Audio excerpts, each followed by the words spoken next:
que se tienen que tener en cuenta, ¿sí? Algunos, como ya saben, están resueltos en plataforma y otros, bueno, ya lo tienen que hacer ustedes, ¿sí? Acá lo vamos a ver a todos directamente. Y bueno, acá lo tenemos ya resuelto, lo tengo en Word. Vamos a hacer una cosa, después me van a pedir la clase, así que vamos a grabar.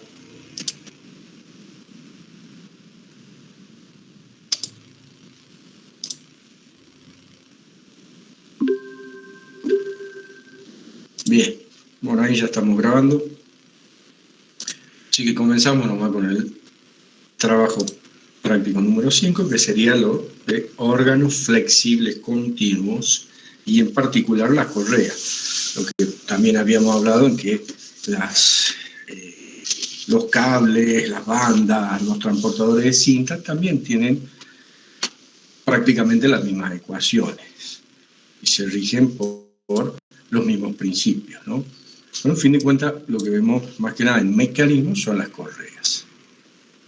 Como saben, en todos los trabajos prácticos hay una introducción teórica que bueno, representa en este caso poleas y correas y cuáles son las poleas motoras y cuál es la que se mueve y demás, ¿sí? Y algunos de definiciones y fórmulas que ya las conocemos, pero bueno, para tenerla presente en cuanto a lo que es la velocidad angular, sería la variación de un ángulo en un determinado tiempo, la relación que hay con el periodo, la frecuencia en que eso sucede, ¿sí? La relación que hay entre la velocidad angular y el número de rotaciones por minuto, que siempre le llamamos n, siempre ha sido llamado n, ¿sí? Y la relación entre esa velocidad tangencial que habíamos hablado, o la velocidad que tiene cualquier punto que se considere la correa cuando se está en movimiento, con los determinados diámetros, el número de rotaciones de poleas. Después vimos también algo de la geometría, en cuanto a eso, lo que se llamaba acá el ángulo de abrace. Vimos también lo que serían los esfuerzos que están aplicados sobre las correas, y de ahí hay una conclusión a lo que se llamaría, o bien, son las conocidas fórmulas de Prony, donde se relaciona lo que es ramal tenso, ramal flojo, ¿sí? Los ángulos de abrace, el coeficiente de rozamiento y la fuerza tangencial, así como las velocidades que se toman. También ya entramos a definir lo que era relación de transmisión y generalmente toda la bibliografía está designada como I, y que se refiere siempre al número de revoluciones con la que yo salgo, digamos, de un mecanismo y dividido, o el cociente sobre las cuales entro sobre el mecanismo. Sí, la de salida sobre la de entrada, sea cual fuese la transmisión que tenga. En este caso estamos viendo correa. Bueno, en el primero de los problemas ahí, y tanto el primero como el segundo son bastante simples. El segundo es el que ya está hecho en plataforma, pero es como para recordar un poco lo que son los valores en cuanto a las relaciones de rotación que existe, los valores de momento, lo que sería la potencia. Y bueno, lo veamos rápidamente. El primero, que en realidad el 2 está hecho en plataforma y es similar a este. En principio se dice que hay una transmisión por correa representada en la figura y está accionada por un motor eléctrico, tiene una potencia de 5 kilowatts.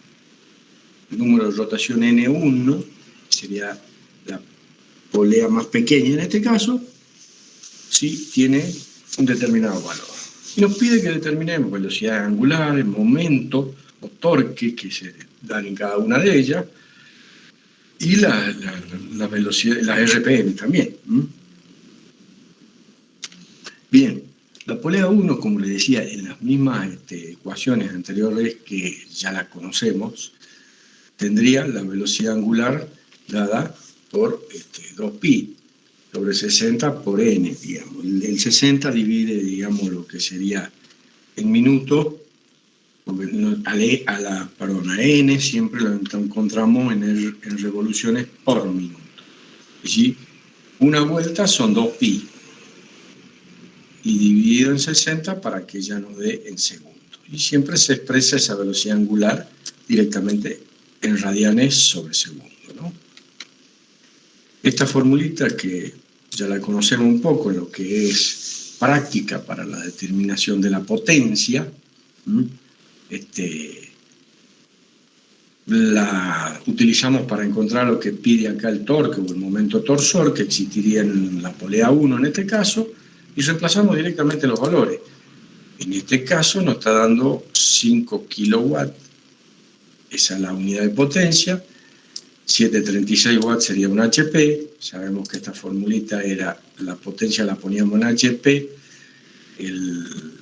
las revoluciones por minuto, digamos, que sería el N, y el torque nos daba el kilogramos centímetro. En fin de cuentas es reemplazar directamente los valores que ya se tienen como dato en el problema y obtenemos el torque o el momento torsor que está ejerciéndose sobre la polea. Nos pide también todos estos mismos datos como para la polea 2. Y ahí es donde consideramos la relación de transmisión. Y considerando los valores de rotación o bien las ecuaciones que teníamos anteriormente, va a estar dada siempre la relación entre la velocidad de rotación inversamente proporcionales a los diámetros de cada una de las poleas que se tenga. O bien también esto es aplicable en ruedas dentadas, ¿no? En fin de cuentas,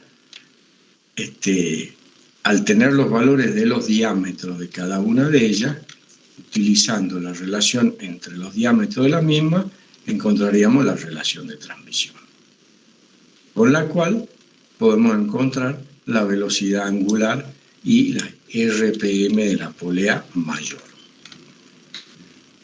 Con esos mismos datos, recordando, reemplazamos la velocidad o la RPM de la polea mayor, que la designamos acá N2, obtendríamos lo que es el momento torsor. Y acá está la situación que hay que siempre considerarla, y cuando después vamos a rendir o a hacer alguna evaluación, es que la polea más pequeña, en este caso, irá a mayor revoluciones que la polea más grande. Lógico considerar porque la velocidad tangencial o la velocidad de cualquier punto de correa es la misma, ¿cierto? Entonces, la polea más pequeña tiene una velocidad mayor y la más grande una velocidad menor, de acuerdo a su relación de transmisión. A su vez, está relacionado con los torques que se están dando o los momentos torsor que se están transmitiendo. Y fíjense los valores, en el caso de la 1 y en el caso de la 2 tendremos mayor torque, en el caso de la polea 2 a menor número de revoluciones. Esto es como imaginarse en que la potencia la podíamos poner como fuerza por velocidad. Bueno, también la podemos poner como momento torsor por la velocidad angular.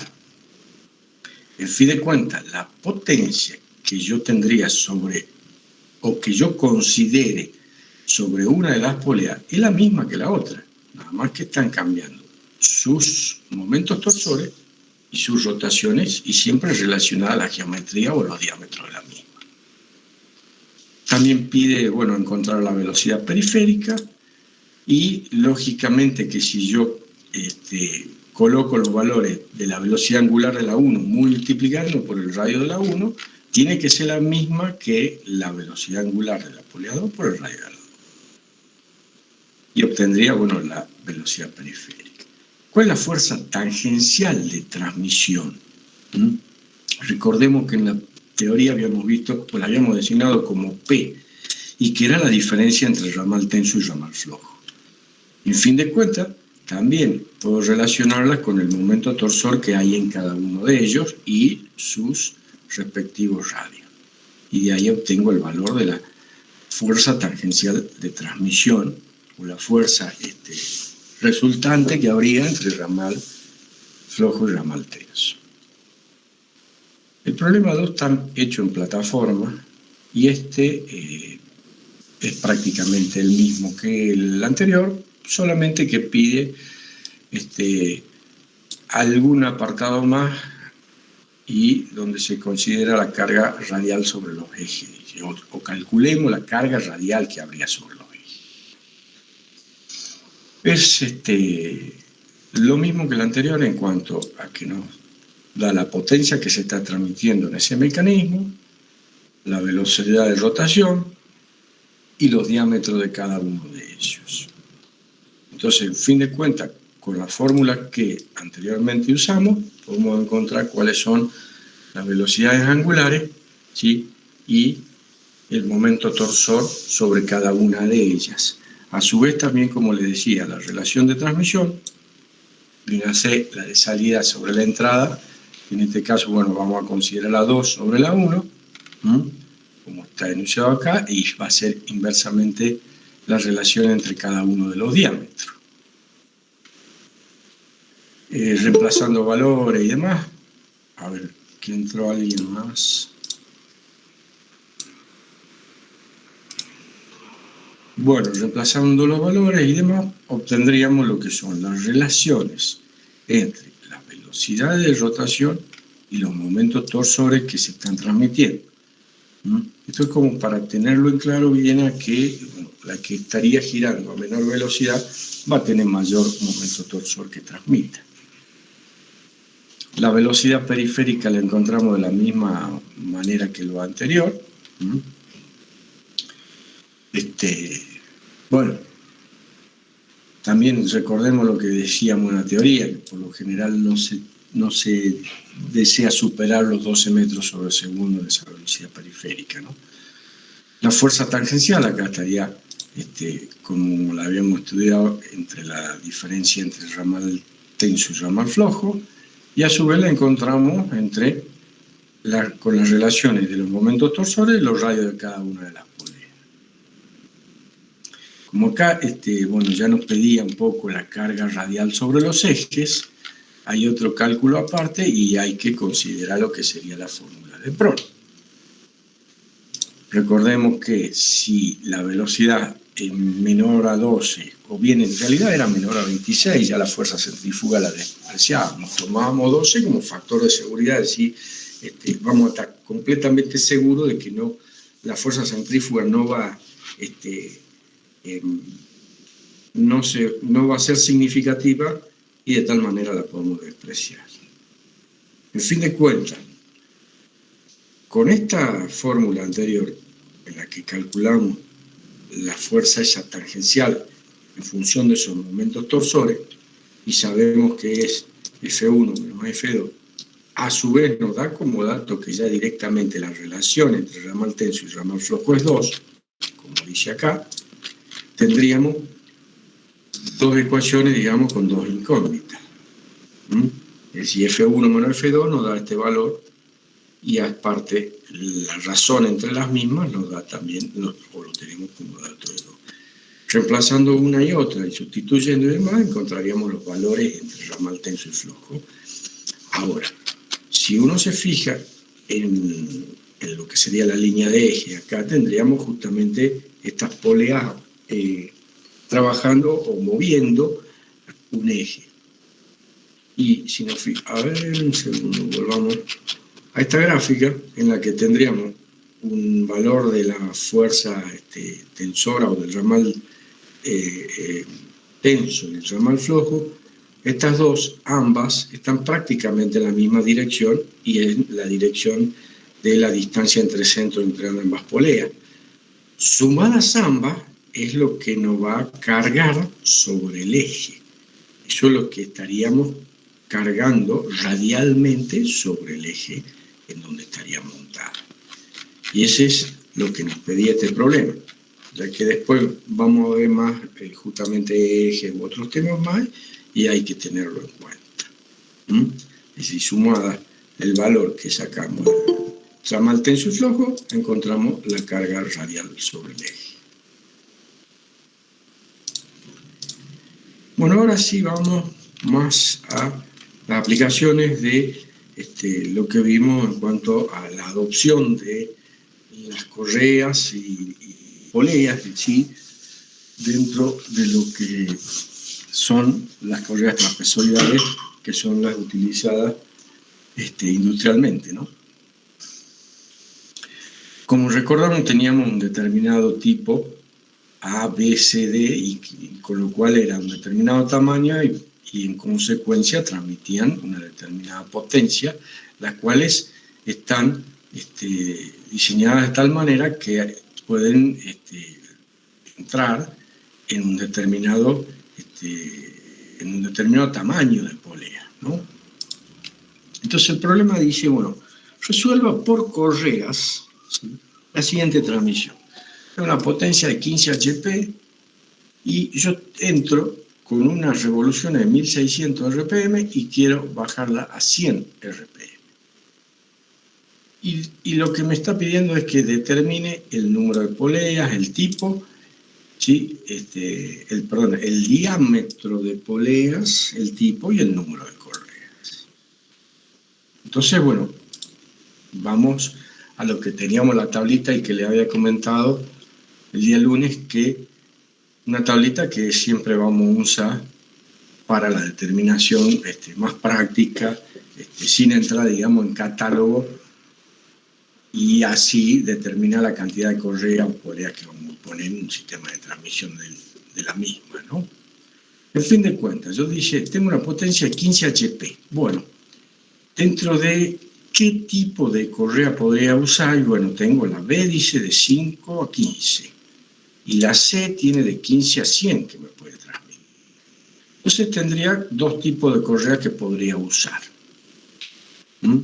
Luego tengo que yo reducir la velocidad de los 1600 RPM a 100 RPM. Bueno, bien. Entonces determino la relación de transmisión. Número de salida sobre el número de entrada, ¿sí?, inversamente a cada uno de los diámetros, y bueno, voy a tener un valor de 0,0625 ahí. Que en fin de cuentas la relación de transmisión siempre está definida, como le decía, con las revoluciones de salida, la relación entre las revoluciones de salida sobre la de entrada. Pero por ahí resulta, en algún caso, puede ser más cómodo trabajar al revés y decir, bueno, la relación es de 16, digamos. Es decir, divido la entrada sobre la salida. Eso es simplemente para un hecho, un cálculo práctico, y tener ya más en consideración o más en idea de qué relaciones tendrán los diámetros entre sí, hasta los momentos torsores y demás. Entonces, si digo, bueno, yo tenía 15 HP, tengo que transmitir esos 15 HP con una determinada, bueno, elijo la B, pongamos la B, y digo, bueno, el diámetro que me recomienda esta tabla para la B es de 13,7, pero como sé que la relación de transmisión es de 16, o la inversa de 16, tendría que, entre un diámetro y otro, habría también esa relación. Es decir, adoptando ese 13,7 me da un diámetro de 219 centímetros, es decir, tengo uno de 3 centímetros y el otro de 2,20 metros más o menos. Lo cual no es muy aconsejable.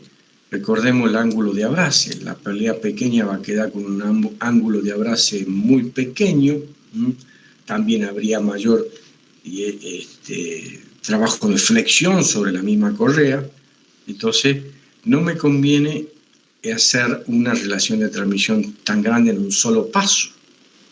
Y por lo tanto lo puedo hacer en varios pasos. Puedo hacerlo en 4 pasos, como dice ahí. Pero sería conveniente, o lo mejor sería hacerlo en 2 pasos. Y lo que se acostumbra siempre es que cada uno de esos pasos o esas divisiones que hago en la relación de transmisión sean del mismo orden o dentro del mismo orden. Por ejemplo, podemos hacer que se reduzca en un caso de 1600 a 400 vueltas. A esas mismas 400 vueltas la acoplo a otra polea, ¿sí? Y hago prácticamente la misma relación de reducción con otra polea y ya la reduzco de 400 a 100.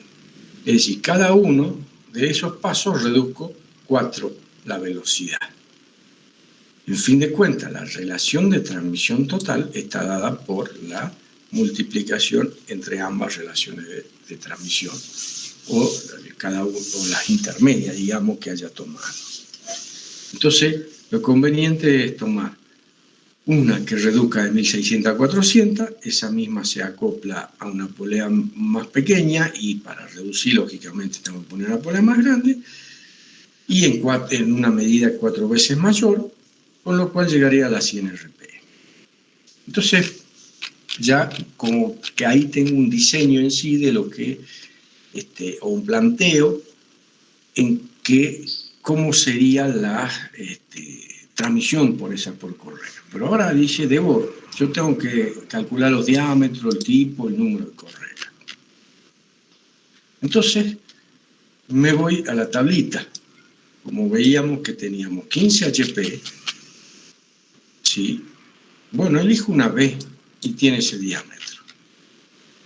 Bien, con ese diámetro recomendado que me da el fabricante, empiezo a trabajar, ¿sí? Y que tengo una relación de transmisión de 4 en esta primera parte, tendría el diámetro mayor, reemplazo los valores de cada uno de ellos en la fórmula de la velocidad y me da una velocidad de 11,47 metros sobre segundo.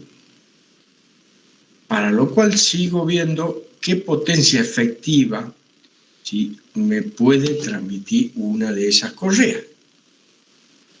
Y, como dice la teoría o la forma práctica, directamente la multiplico por el factor, ¿sí?, de transmisión de potencia por cada correa.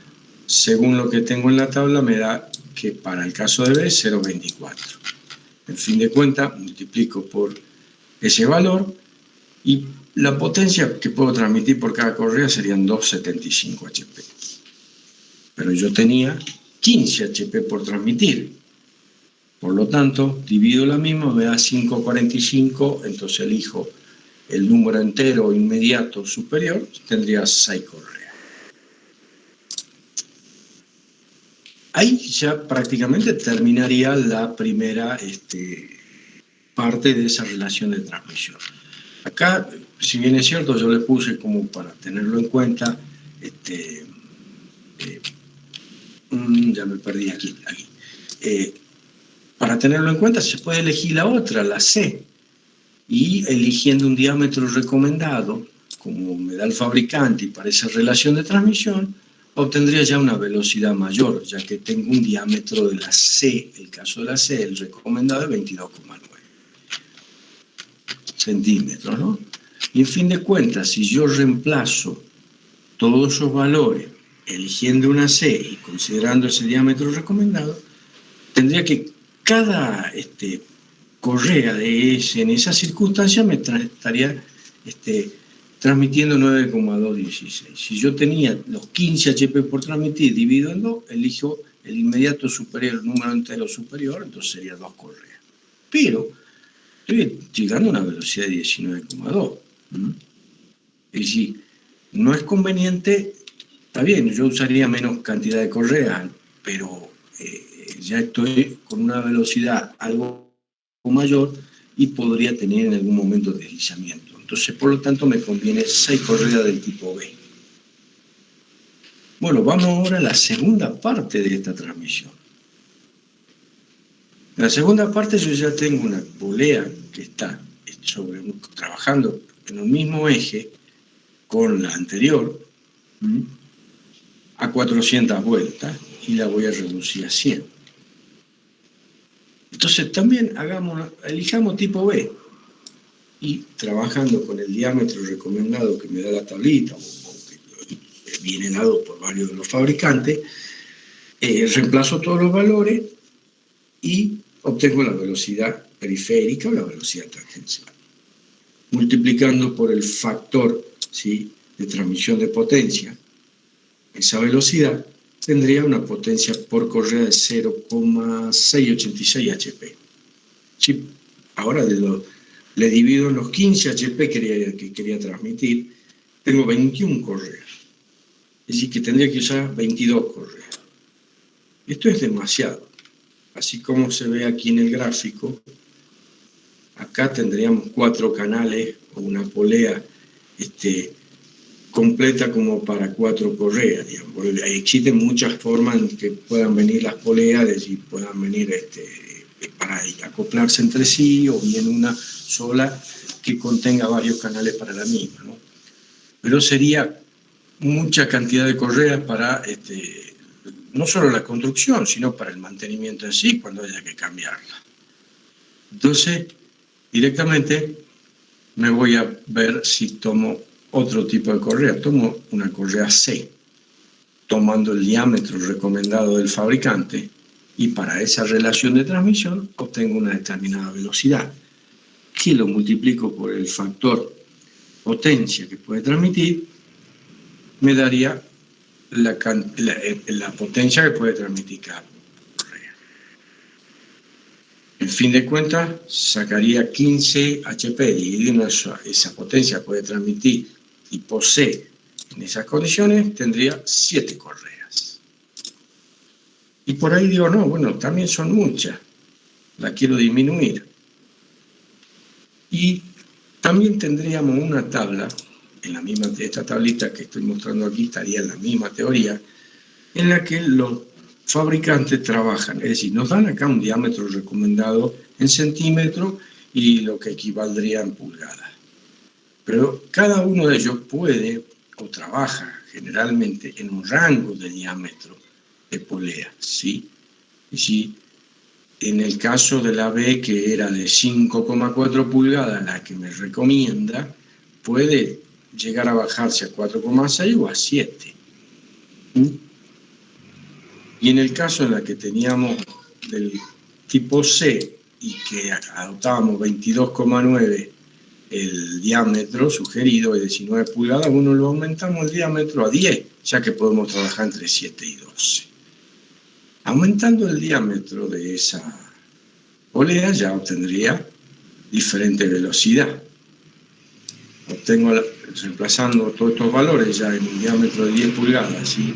Y bueno, transformándolos ya a metros y demás para obtener el metro sobre segundo a la velocidad, multiplicando por el factor, obtendría 5,88 el número de correas, por lo tanto podrían ser 6 directamente. Es decir, yo puedo aumentar un poco el diámetro dentro de lo permitido y puedo trabajar con menor cantidad de correas. En consecuencia, como está planteado ahí, tendría que el problema que nos daba era que resuelva por correa la transmisión, los 15 HP y reduzca de 1600 a 100. Y luego indique todo lo que serían los tipos de correa, diámetro y demás. Entonces tendría 2 transmisiones mediante correas, ¿sí?, acopladas una con otra, de tal manera que la primera tendría un tipo B con ese valor de diámetro, 6 correas y una determinada valor de la velocidad periférica, y para la segunda parte de esa misma transmisión tendría un tipo C, adoptando un diámetro un poco mayor al que me recomienda el fabricante, pero trabajando dentro de ese rango, y tendría 6 correas y nunca superando en el caso la velocidad de los 12 metros sobre segundo. Bueno, esto es un poco acá está medio largo, se lo ve, esto está en la plataforma, está desarrollado así como le estoy mostrando, pero es bastante más simple cuando uno ya tiene algo de práctica y lo hace y lo maneja mejor.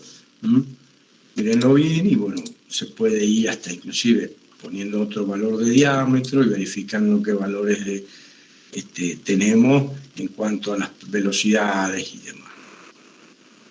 En el problema 4 pide que a eso mismo ya lo hagamos por catálogo. Es decir, para el caso de esa misma relación de transmisión, dice, que indicaba anteriormente, es decir, partíamos de 1600 vueltas, la reducimos a 100, tendríamos los 15 HP y demás.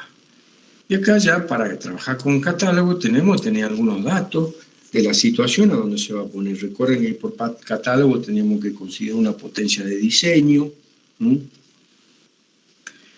o una potencia de cálculo, mejor dicho, según las máquinas, dónde va a estar y demás. Y bueno, y ahí da en cuanto a una instalación de un ventilador empleado para la circulación de aire para conducto de refrigeración. Se encuentra accionado un motor eléctrico y, bueno, se dispone de suficiente espacio para la instalación. O sea, se puede tomar distancia entre ejes más conveniente.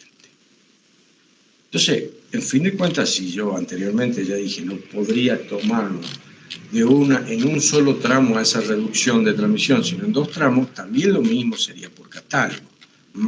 Es decir, si yo hago lo mismo por un catálogo, me daría valores bastante grandes y no serían factibles, digamos, la transmisión. Entonces, en fin de cuentas, continúo con lo mismo. Serían dos, lo divido en dos, digamos, a esa transmisión. Entonces dice, para el primer escalonamiento, tomamos lógicamente lo que era la relación de transmisión igual a 4. Y después empezábamos a tomar un factor de servicio. Ese factor de servicio dependía de el motor de accionamiento o el trabajo que íbamos a hacer. Y ahí en la misma teoría hay como una tablita en donde están los factores de servicio. Creo que también les di un ejemplo entre lo que era un ventilador chico, mediano y uno grande. Digamos. Uno grande era 1,4 y bueno, en este caso 1,2 a 1,4 era el grande. Y en el caso de uno chico a mediano, 1,2 a 1,4, perdón, 1 a 1,2.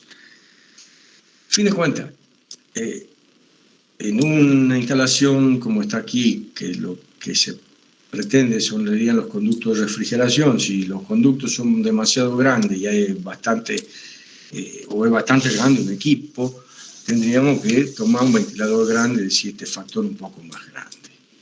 Pero la mayoría de las situaciones no es que se dé un ventilador que tenga 2 metros ni 3 metros de diámetro, sino sería como uno tirando mediano, de ahí tomando un factor de 1,2 tendría que, los 15 HP que tendría que tiene el motor, ya en mi cálculo de las correas lo considero algo mayor y me dan los 18 HP.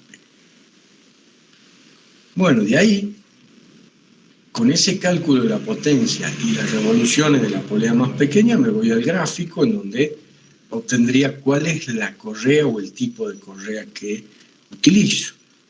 Recuerden cómo había un gráfico en el cual, según eso, determinaba la sección o el tipo de correa. En este caso me va a dar una correa B.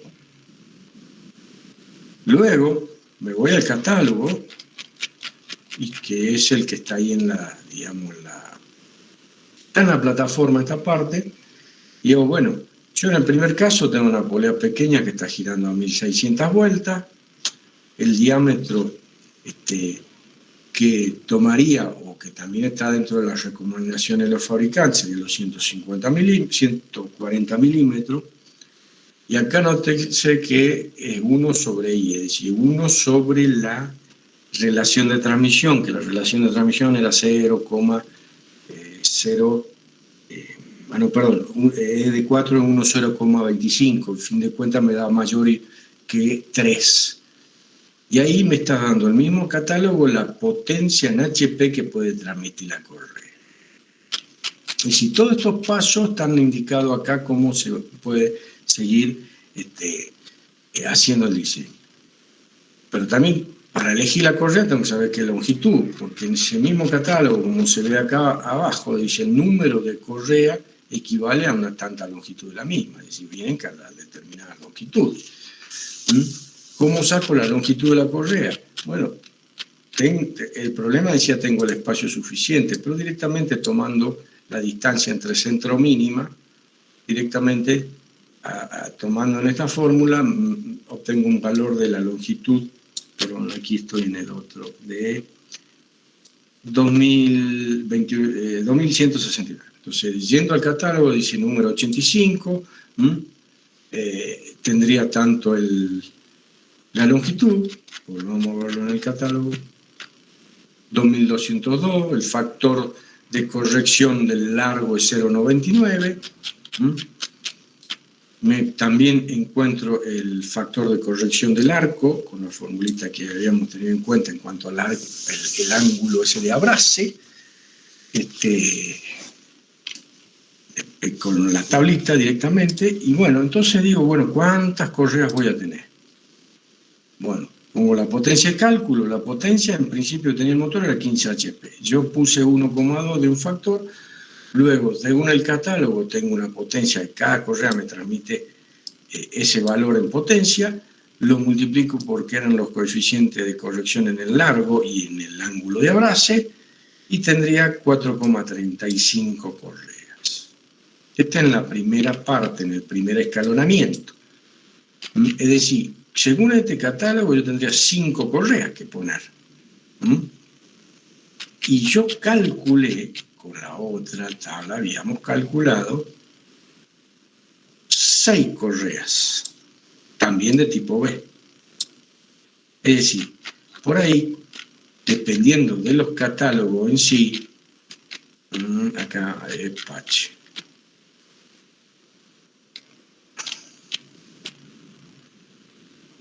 Dependiendo de los catálogos que se tengan en cuenta, ¿sí?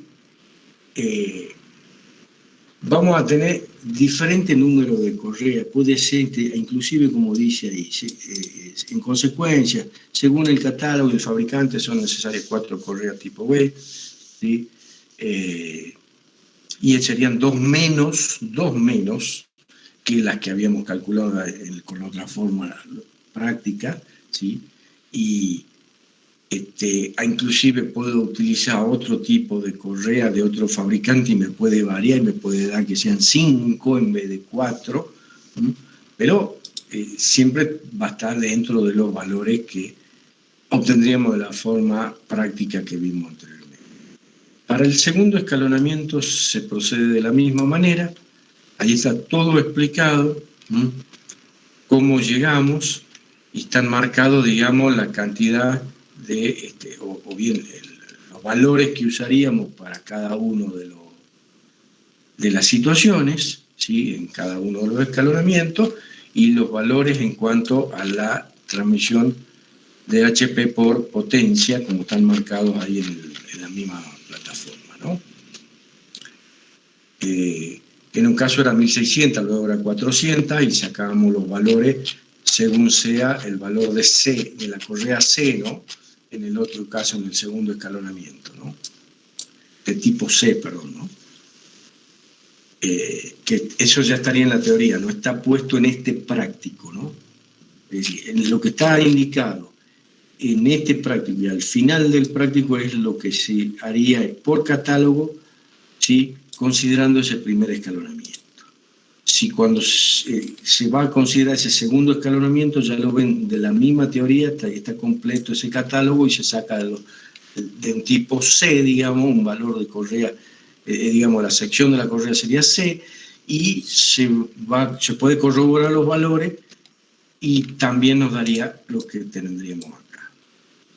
Inclusive da menos. Generalmente, siempre cuando se hace por catálogo, te da menor cantidad de correas que la que haríamos de forma práctica.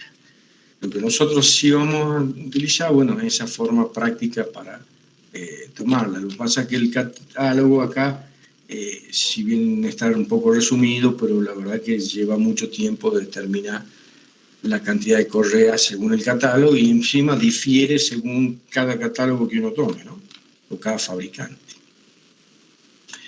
Pero el problema número 5 lo vamos a hacer, como les digo, de forma práctica, ¿sí? Sin utilizar catálogo. Lo que más que nada era conocer cómo se utiliza un catálogo en ese tipo o para elección de determinado tipo de correas.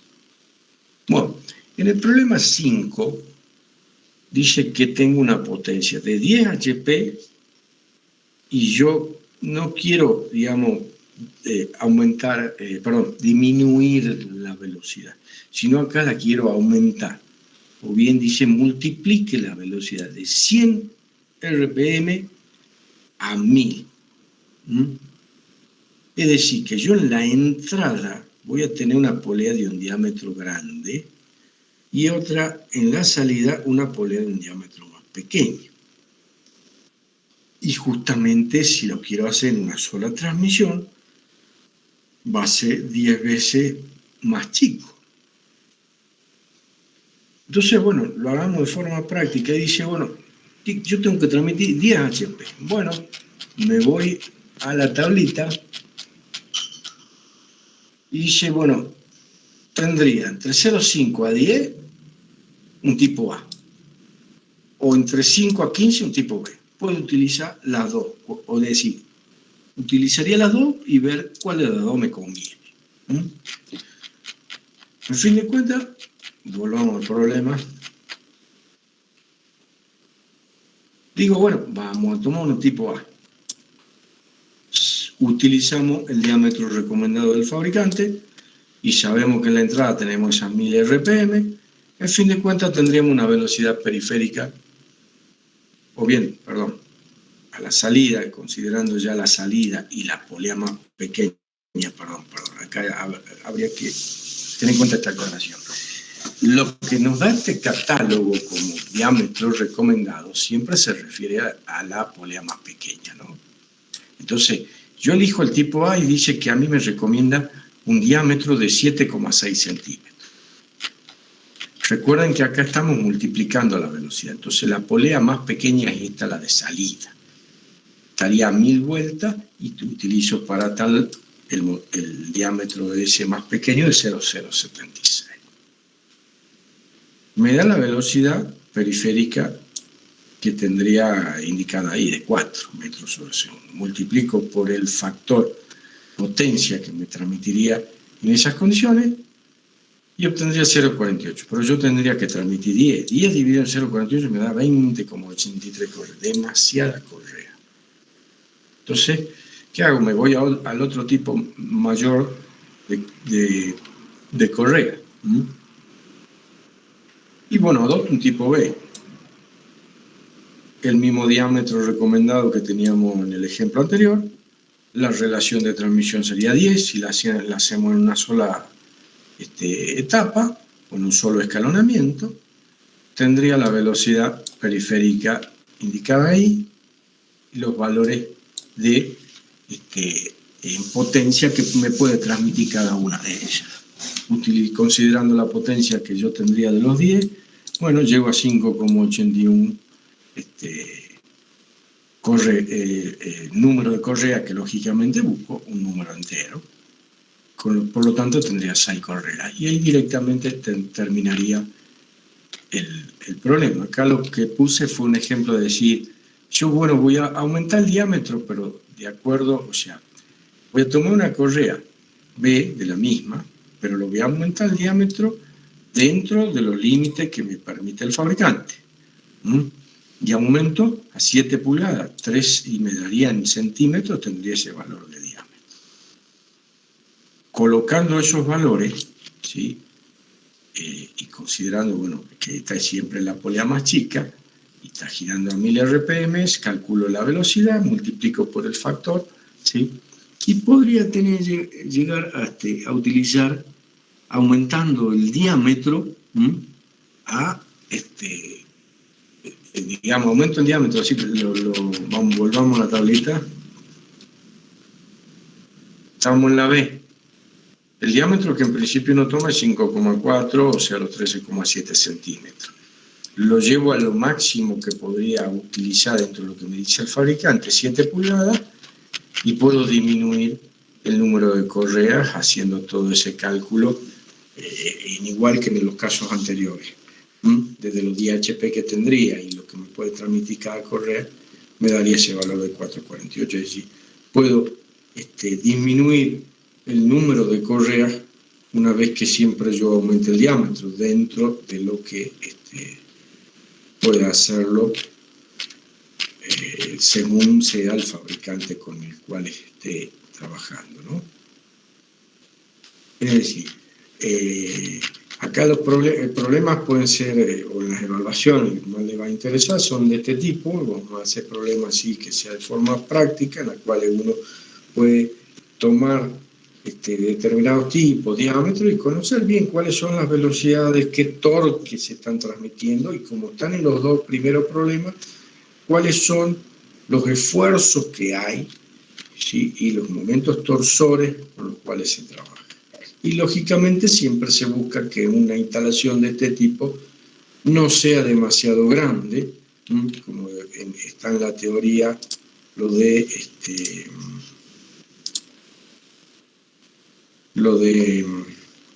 que por ahí tiene a veces este inconveniente, este tipo de transmisiones de polea y correa, que son grandes, las instalaciones son más grandes, con otro tipo de transmisión de potencia, como sería la rueda dentada, que es algo mucho más chico, en volumen es mucho menor, pero según sea, o en la generalidad de las situaciones, es más caro.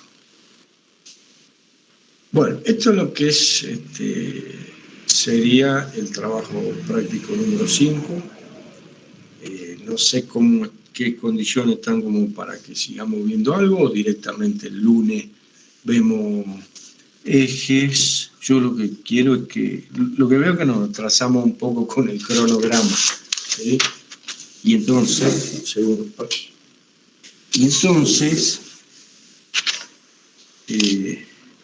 tenemos de eje, bueno, el cojinete, como para ir avanzando.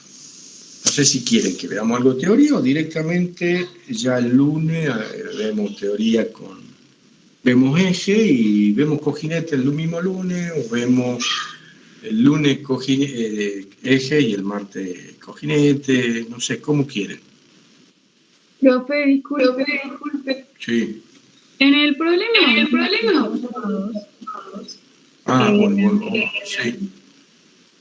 El sentido de las fuerzas siempre es el mismo. ¿El sentido? ¿Sí? Bueno, en realidad, sí, en el caso, vos estás preguntando, claro, está bien. El sentido de rotación, en lo que cuando uno hace transmisión por correa, sí, siempre es el mismo. En cambio, en el sentido de rotación, cuando hay rueda dentada, no es el mismo, es inverso, digamos. Pero el sentido de rotación, digamos, la velocidad angular, que como se sabe siempre estaría perpendicular al plano de rotación, siempre va a tener ese mismo sentido en el caso de las correas.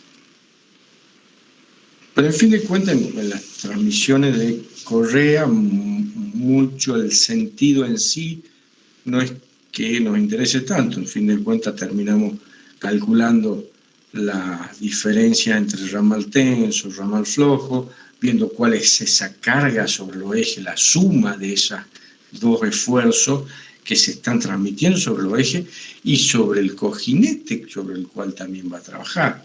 Es decir, los ejes trabajan sobre el cojinete, apoyo, que es lo que por ahí más se conoce como los rulemanes. Nosotros sí vamos a ver en otro tema cojinetes de deslizamiento y de rodadura. Entonces, cuanto más son esas cargas que resultan de la transmisión, también se debe dimensionar esos cojinetes, esos apoyos más grandes, o bien considerar que están sometidos a mayores esfuerzos, tanto sean de deslizamiento o de rodadura. Lo de deslizamiento es como que nosotros por ahí lo que conocemos como el buje, que todos lo deben conocer, un buje de bronce que se dice por ahí comúnmente. Bueno, eso serían los cojinetes de deslizamiento, y ahí se apoyan los ejes para que se trabaje con este tipo de transmisiones. Y bueno, más que nada nos interesa, bueno, los momentos torsores que se transmiten, que van a trabajar y se van a transmitir ese motor torsor sobre el eje, Y recuerden lo que hemos visto de Chavetta, que también se toma en cuenta y se considera esa fuerza perimetral de un eje y determinada en base a ese momento torsor que se está transmitiendo, ¿no? No sé si en ese ejemplo estaba una Chavetta, a ver un segundo, estaba en la misma polea, no me puedo acordar. Bueno, no, en este caso hay un dispositivo ya de fijación, no veo más.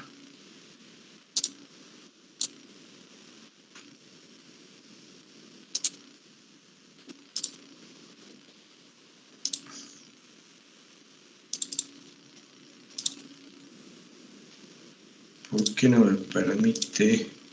Ahí está compartiéndose. Bueno, aquí en realidad hay otro dispositivo de fijación, que es un buje cónico, dice, pero acá puede ir, o sea, va a ir lógicamente un eje y puede ir una Chavetta. Entonces, todos los esfuerzos en cuanto a lo que es la transmisión que tenemos con estas correas, se van a rebatir sobre los demás elementos de ese mismo mecanismo. Por eso, como que tanto el sentido en sí de giro de lo que sea, de las poleas y las correas, no lo tendríamos tan en cuenta. Aquí hay uno en donde se ve que el sentido de giro viene a ser el mismo. El problema 1. Pero bueno, puede ser en algún caso cuando veamos rueda dentada, sí, por los esfuerzos, ¿no? Hacia dónde van y demás, también para el cálculo de los ejes y de los apoyos.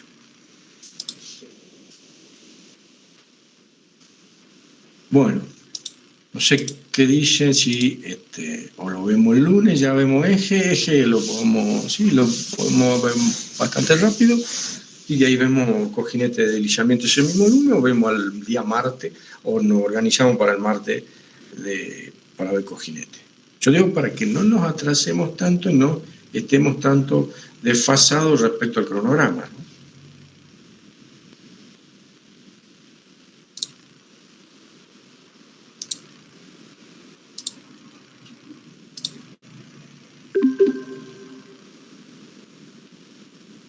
Bueno, esta ya va a quedar grabada. Tengo otra grabación que era de máquinas, herramientas, bueno, todavía no la puse. Lo que pasa es que recién me la envió a mi casilla 2 días después, más o menos, porque cambié de navegador y toda la historia. Pero tengo otra grabación que ya la voy a subir después, ¿no? Igual a la de Correa, a la de máquina herramienta, y bueno, ahí está también, la de práctico de Correas. Y bueno, no sé, como me dicen, vemos, si el martes tienen algún parcial, la semana que viene, ¿cómo están? Los martes tenemos clase de oro. ¿A qué hora tienen clase? A las 3. ¿Y a qué hora terminan? Como a las 5. Bueno, ustedes digan, hagamos una cosa. El lunes, sí o sí vemos eje, ¿sí? Según el tiempo con el cual lo vamos llevando, y si no se cansan, también vemos el lunes cojinetes. Así vamos avanzando. De lo contrario, pasamos al día martes, a eso de las 5:30, cuando ustedes ya terminen, vemos cojinete. ¿Les parece así? Sí, profe. Bueno, entonces quedamos así directamente el lunes a las 6 de la tarde, vamos avanzando en la teoría y ahí definimos si la extendemos un poco más a la clase o no. ¿Ah? Bueno, profe.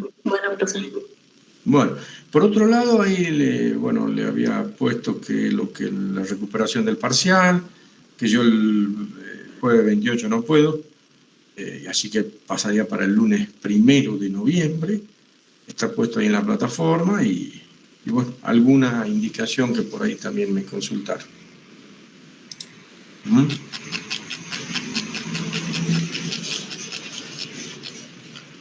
acerca de que si se puede rendir de vuelta, ustedes pueden rendir de vuelta el parcial, pero siempre va a ser la nota, la que va a figurar, digamos, en la planilla o en la polinómica, digamos.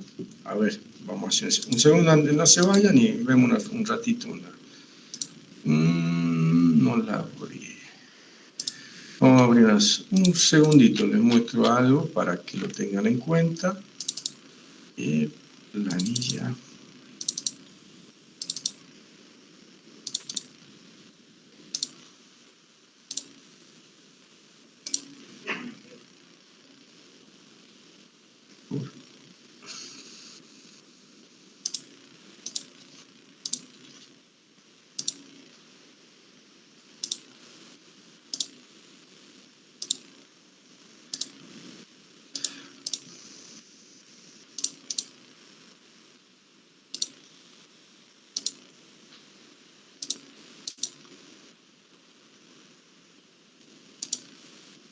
¿Por qué no me deja presentar? Ahí está.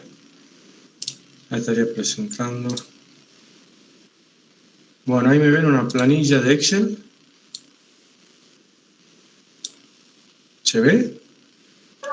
Sí, profe. Bueno, en esa planilla, bueno, se sigue lo que está puesto en lo que sería el reglamento. Los parciales intervienen en la nota final un 60% y los coloquios un 30%.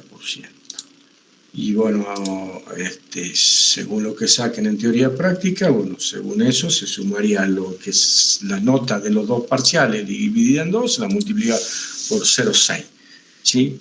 Lo de que saquen en los coloquios se lo multiplica por 0,3. Y de ahí quedaría un 0,1, ¿sí? Que al final del cursado, cuando veamos que sea conveniente y nos podamos poner de acuerdo, ustedes van a preparar algún tema y una clase, y eso sumaría 10 puntos más en la nota final. Y bueno, como así me habían consultado acerca de rendir, bueno, no, si van a rendir la recuperación, bueno, se rinde todo, es decir, teoría y práctica. Y bueno, la que se tomaría acá en esta planilla, o bien en la polinómica, que sería la final que tengan, ya sea la que se han sacado en una recuperación o la que ya tienen. Simplemente era esa aclaración para... Por ahí me habían preguntado, me habían consultado. Sí, pero... Si no hay otra pregunta, ya directamente nos vemos el lunes a las 6. Continuando con la teoría.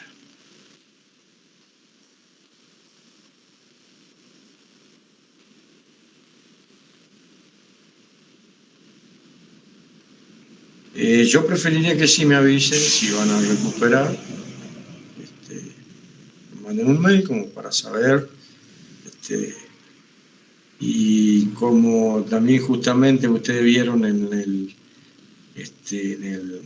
protocolo que hay que presentar a toda la universidad, hay que indicar en el caso de recuperación. Igual, por esa causa lo vamos a hacer virtual, pero bueno, siempre es conveniente que lo avisen, ¿no?